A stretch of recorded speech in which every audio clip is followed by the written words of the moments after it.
ഡിഷാണ് ഗോബി മഞ്ചൂരിയൻ. പ്രത്യേകിച്ച് വെജിറ്റേറിയൻസിന് ആവശ്യമായിട്ടുള്ള ഇൻഗ്രീഡിയൻസ് എന്തൊക്കെയാണെന്ന് നോക്കാം. അതിനായി ഞാനിവിടെ ഒരു ചെറിയ കോളിഫ്ലവർ ആണ് എടുത്തിട്ടുള്ളത്. അത് ഞാൻ ചൂടുവെള്ളത്തിൽ ഇട്ട് വെള്ളമെല്ലാം നന്നായി ഡ്രെയിൻ ചെയ്ത് വെച്ച കോളിഫ്ലവർ ആണിത്. ഞാൻ കുറച്ചിവിടെ വലിയ ഉള്ളി ചെറുതായി അരിഞ്ഞു വെച്ചിട്ടുണ്ട്. ഒരു 3 ടേബിൾ സ്പൂൺ കോൺഫ്ലവർ എടുത്തിട്ടുണ്ട്. 1 ടീസ്പൂണോളം പെപ്പർ പൗഡർ, 1 ടേബിൾ സ്പൂണോളം സ്പ്രിംഗ് ഓണിയൻ അരിഞ്ഞു വെച്ചിട്ടുണ്ട്. ചെറുതായി ഇഞ്ചിയും വെളുത്തുള്ളിയും ചോപ്പ് ചെയ്ത് വെച്ചിട്ടുണ്ട്. ഒരു മീഡിയം സൈസ്ഡ് വലിയ ഉള്ളിയും അതുപോലെ തന്നെ ക്യാപ്സിക്കവും, ഒരു മീഡിയം സൈസ്ഡ് ക്യാപ്സിക്കം, ഇത് രണ്ടും ഞാൻ ഏകദേശം ഈ സ്ക്വയർ രൂപത്തിൽ കട്ട് ചെയ്ത് വെച്ചിട്ടുണ്ട്.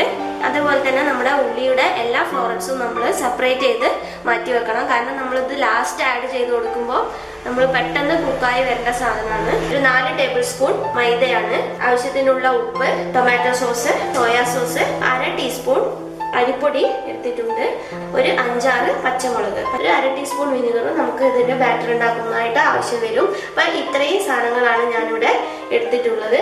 ഇത് വെച്ചിട്ട് നമുക്ക് ആദ്യമേ തന്നെ ഇതിനുള്ള ബാറ്റർ ഒന്ന് തയ്യാറാക്കാം.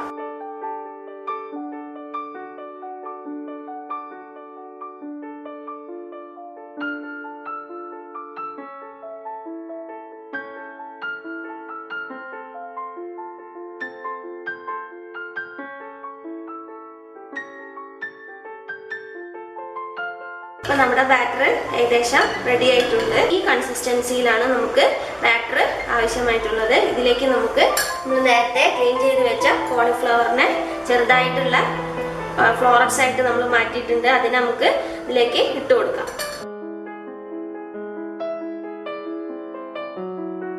ഇട്ട് കൊടുത്തതിന് ശേഷം ഇതിനെ ഈ കോളിഫ്ലവറിലെല്ലാം നമ്മുടെ ബാറ്റർ കോട്ട് ചെയ്യുന്ന രീതിയിൽ നന്നായിട്ടൊന്ന് മിക്സ് ചെയ്യാം.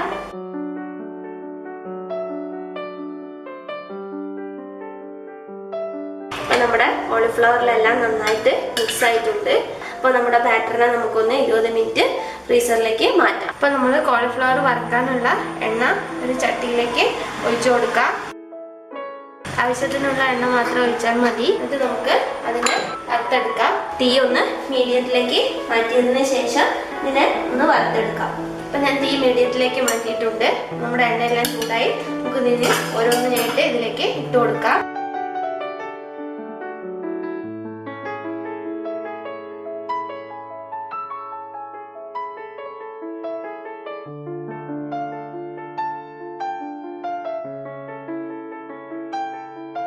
അപ്പൊ നമ്മുടെ കോളിഫ്ലവർ എല്ലാം നമ്മൾ ഇതുപോലെ വറുത്ത് കോരിയെടുക്കാം. അപ്പൊ ഞാനൊരു പാന് അടുപ്പിൽ വെച്ചിട്ടുണ്ട്. അതിലേക്ക് ഏകദേശം ഒരു 2 ടേബിൾ സ്പൂൺ ഓയിൽ ഒഴിച്ചു കൊടുത്തിട്ടുണ്ട്. ഈ എണ്ണ ചൂടായി വന്നു കഴിഞ്ഞാൽ നമുക്ക് ഇതിന്റെ ഗ്രേവിക്ക് ആവശ്യമായിട്ടുള്ള സാധനങ്ങളെല്ലാം ഒന്ന് നന്നായിട്ട് വഴറ്റിയെടുക്കാം. അപ്പൊ എണ്ണ ഏകദേശം ചൂടായി വരുന്നുണ്ട്. ഞാൻ ഇവിടെ അരിഞ്ഞു വെച്ചിരിക്കുന്ന ഇഞ്ചി വെളുത്തുള്ളി ഇട്ട് ഇനി നമുക്ക് അതിനെ നന്നായിട്ടൊന്ന് വാട്ടിയെടുക്കാം.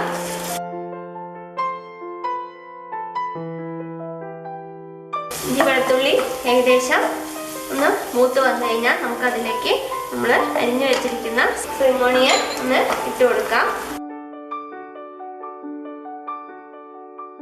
ഇതൊന്ന് ജസ്റ്റ് വാടിക്കഴിഞ്ഞാൽ നമുക്ക് നമ്മൾ മുറിച്ച് വെച്ചിരിക്കുന്ന പച്ചമുളകും ഇതിലേക്ക് ആഡ് ചെയ്ത് കൊടുക്കാം. എന്നിട്ട് ഇതിനെ നമുക്ക് നന്നായിട്ടൊന്ന് നല്ല ഗോൾഡൻ ബ്രൗൺ നിറമാവുന്നത് വരെ ഒന്ന് വഴറ്റിയെടുക്കാം. ഇപ്പോൾ നമ്മൾ ഓൾറെഡി കോളിഫ്ലവർ ഫ്രൈ ചെയ്യുന്നതിൽ ഇട്ടുണ്ട്. അപ്പം അതും കൂടെ കണക്കാക്കിയിട്ട് വേണം നമ്മൾ ഇതിലേക്ക് ഉപ്പ് ആഡ് ചെയ്ത് കൊടുക്കാൻ. അല്ലെങ്കിൽ ഉപ്പിൻ്റെ അളവ് കൂടിപ്പോകും. അപ്പോൾ നമുക്ക് ഉള്ളി ഒന്ന് നന്നായിട്ട് വാട്ടിയെടുക്കാം. ഏകദേശം 1 ടേബിൾ സ്പൂൺ സോയാ സോസ് ഇതിലേക്ക് ആഡ് ചെയ്ത് കൊടുക്കാം. 3 ടേബിൾ സ്പൂൺ ടൊമാറ്റോ കെച്ചപ്പ് ഇതിലേക്ക് ആഡ് ചെയ്ത് കൊടുക്കാം. ഒരു 1/2 ടീസ്പൂൺ ചില്ലി സോസ് നമുക്ക് ഇതിലേക്ക് ആഡ് ചെയ്ത് കൊടുക്കാം.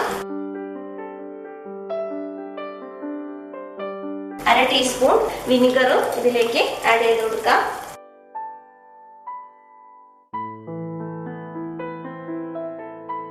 ഇനി നമുക്ക് ഇതിലേക്ക് 1.5 ഗ്ലാസ് വെള്ളം ഒഴിച്ചു കൊടുക്കാം. ഇത് ഒന്ന് തിളച്ചു വന്നു കഴിഞ്ഞാൽ നമ്മൾ 2 ടീസ്പൂൺ കോൺഫ്ലവർ കലക്കി വെച്ചിട്ടുണ്ട്. അത് നമുക്ക് ഇതിലേക്ക് ആഡ് ചെയ്ത് കൊടുക്കാം. വലിയ ഉള്ളി ചെറുതായി അരിഞ്ഞത് നന്നായി വാട്ടിയെടുത്തത് കൊണ്ടാണ് നമ്മുടെ ഗ്രേവി തിക്കായിട്ട് കാണുന്നത്. അപ്പോൾ ഇതിലേക്ക് നമുക്കിനി കോൺഫ്ലവർ ഒഴിച്ചു കൊടുക്കാം. അപ്പോൾ നമ്മുടെ ഗ്രേവി നന്നായിട്ട് തിക്കായിട്ടുണ്ട്.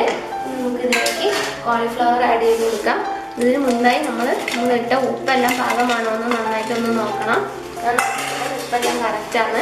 ഇനി നമുക്ക് കോളിഫ്ലവറിനെ നന്നായിട്ട് ഇതിലിട്ടൊന്ന് യോജിപ്പിച്ച് കൊടുക്കാം. റെസ്റ്റോറൻറ്റിൽ നിന്നൊക്കെ കഴിക്കുന്ന ഗോബി മഞ്ചൂരിയനിൽ അജിനോമോട്ടോ ആഡ് ചെയ്യും. നമ്മളിവിടെ വീട്ടിലുണ്ടാക്കുമ്പോൾ അജിനോമോട്ടോ ഒന്നും യൂസ് ചെയ്യുന്നില്ല. അജിനോമോട്ടോ നമ്മുടെ ഹെൽത്തിന് മോശമായിട്ടുള്ള ഒരു ഐറ്റമാണ്. അപ്പോൾ നിങ്ങളും അജിനോമോട്ടോ മാക്സിമം ഒഴിവാക്കുക. അപ്പോൾ നമ്മുടെ ഗ്രേവി എല്ലാം നന്നായിട്ട് മിക്സായിട്ട് വന്നിട്ടുണ്ട്. ഇനി നമുക്ക് തീ ഒന്ന് അല്പം കൂട്ടി വെക്കാം. ഈ സമയത്ത് നമ്മൾ നേരത്തെ എടുത്ത് വെച്ചിട്ടുള്ള ഓണിയനും അതേമാതിരി തന്നെ ക്യാപ്സിക്കവും കട്ട് ചെയ്ത് വെച്ചത് നമുക്ക് ഇതിലേക്ക് ജസ്റ്റ് ഒന്ന് ആഡ് ചെയ്ത് കൊടുക്കാം. എന്നിട്ട് നന്നായിട്ടൊന്ന് മിക്സ് ചെയ്യാം. ഇത് നേരത്തെ ആഡ് ചെയ്ത് കൊടുക്കരുത്, കാരണം നേരത്തെ ആഡ് ചെയ്ത് കൊടുത്തു കഴിഞ്ഞാൽ നമ്മുടെ ക്യാപ്സിക്കോ ഓണിയനും ഒക്കെ വല്ലാണ്ട് കുക്കായിട്ട് കുഴഞ്ഞു പോകും. അപ്പോൾ നമുക്ക് ഹോട്ടലുകളിൽ നിന്നൊക്കെ കിട്ടുന്നത് പോലെ നിങ്ങൾക്ക് കഴിക്കുമ്പോൾ തന്നെ ഫീൽ ചെയ്യുന്നുണ്ടാവും. ഒരു ഹാഫ് കുക്ക്ഡ് ആയിട്ടുള്ള ഓണിയനും അതുപോലെ തന്നെ ക്യാപ്സിക്കോ ഒക്കെയാണ് ഉണ്ടാവുക. അപ്പോൾ ഇത് നമ്മളിതുപോലെ ലാസ്റ്റ് ആഡ് ചെയ്ത് കൊടുക്കുന്നതുകൊണ്ടാണ് നമുക്ക് അങ്ങനെ കിട്ടുന്നത്. അപ്പോൾ നമ്മൾ എന്ത് ചെയ്യാം, ഇതിനെ ഒരു 5 മിനിറ്റ് ഒന്ന് വേവിച്ചെടുക്കാം. അപ്പോൾ നമ്മുടെ ഗോബി മഞ്ചൂരിയൻ തയ്യാറായി കഴിഞ്ഞിട്ടുണ്ട്. അപ്പോൾ എല്ലാവരും ഒന്ന് പരീക്ഷിച്ച് നോക്കുക. എൻ്റെ ഈ ചാനൽ നിങ്ങൾ സബ്സ്ക്രൈബ് ചെയ്യാൻ മറക്കരുത്. അതുപോലെ എല്ലാവർക്കും ഷെയർ ചെയ്യുക, ലൈക്ക് ചെയ്യുക, കമൻറ്റ് ചെയ്യുക. ഇനി നമ്മൾ അടുത്തൊരു എപ്പിസോഡിൽ പുതിയൊരു റെസിപ്പിയുമായി കാണുന്നത് വരെ എല്ലാവർക്കും ബൈ.